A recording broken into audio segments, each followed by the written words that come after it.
Por exemplo, a depressão pode levar à obsessão e vice-versa?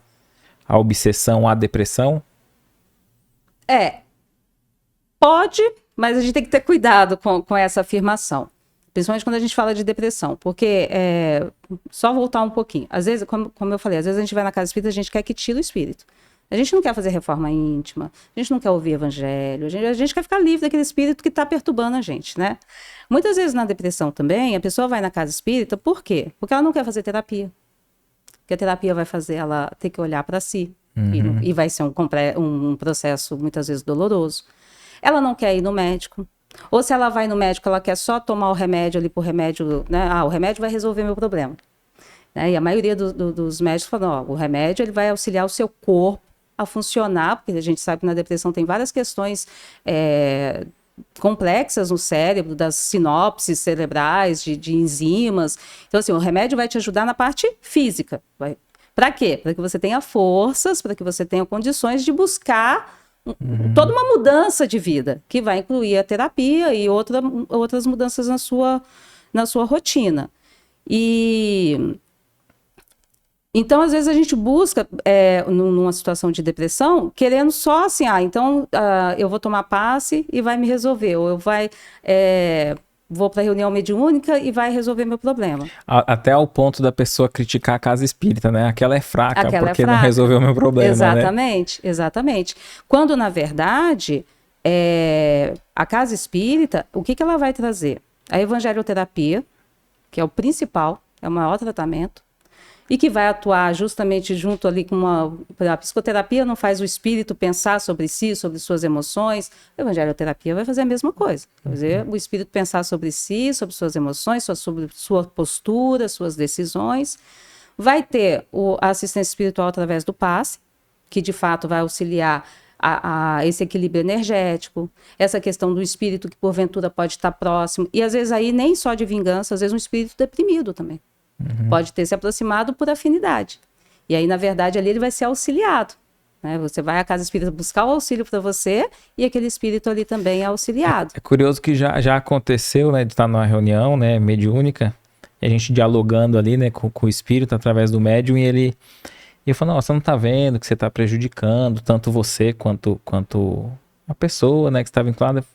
Ele falou, ele é muito triste, ele é muito pessimista, eu falo para ele...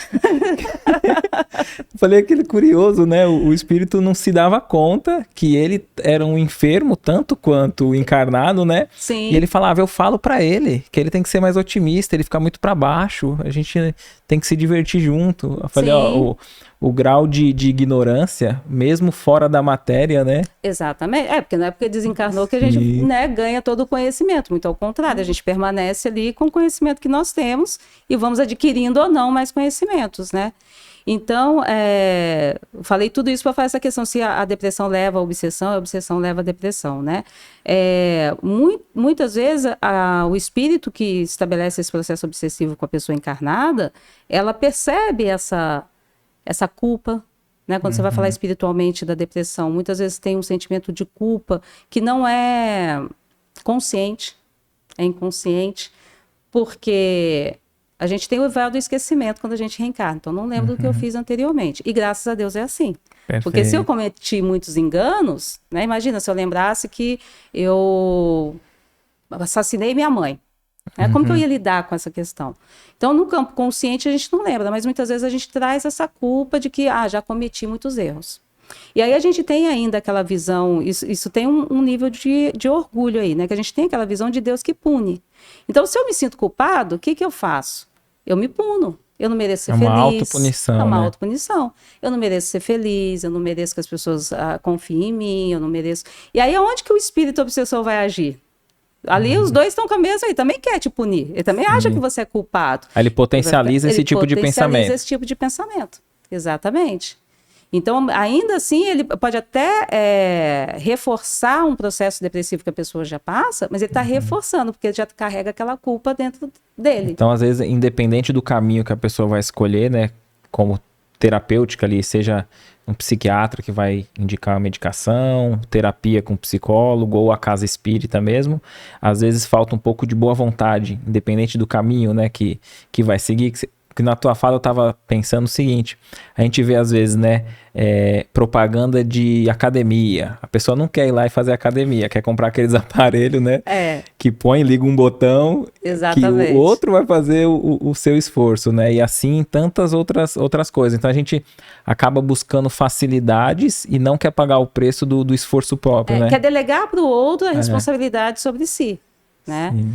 Então, a Joana de Ângeles até ela tem uma frase que é tão bonita que eu sou péssima para citar, mas ela fala sobre a depressão, né? Que ela fala que o mergulho na depressão não é para que o espírito mergulhe na tristeza e se afunde, mas muito ao contrário, é para que ele tenha um processo de renascimento, né? Para que ele se fortaleça com aquele processo, porque culpa não resolve nada, remorso não resolve nada. Agora, responsabilização, sim.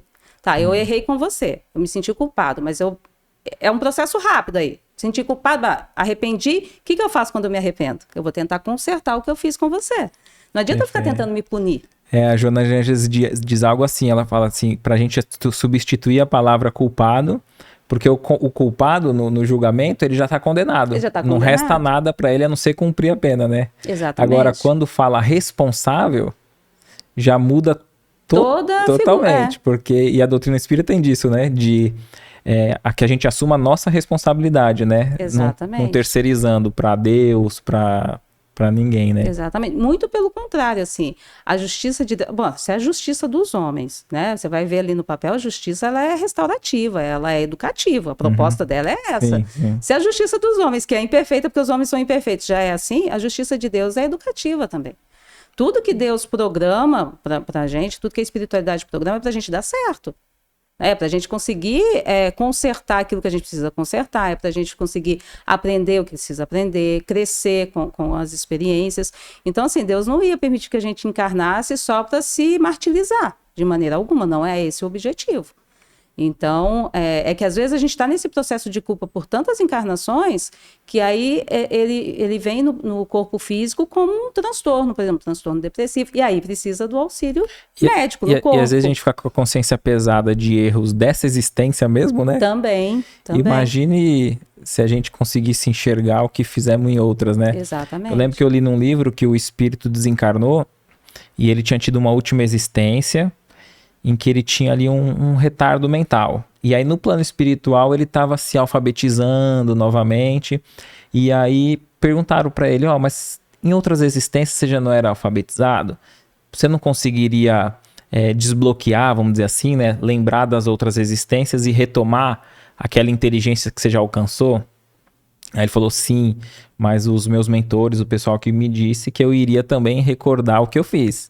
E estudando a causa e efeito, sabendo a minha última condição de encarnado, eu sei que eu não fiz boas coisas antes. Então eu prefiro me alfabetizar novamente, mergulhar no esquecimento, na bênção da reencarnação, para depois, sim, ele... ter a maturidade espiritual suficiente. Para se olhar, né? Exatamente. Legal esse corte, né? Coloca aqui nos comentários o que você achou desse vídeo, sua opinião. E lembre-se de marcar aquele amigo querido que você sabe que vai se interessar por esse tema. Para você acompanhar o episódio completo, é só pesquisar Recomeçar Podcast Espírita. Se ficar alguma dúvida relacionada ao espiritismo, é natural. Procure ler as obras de Allan Kardec.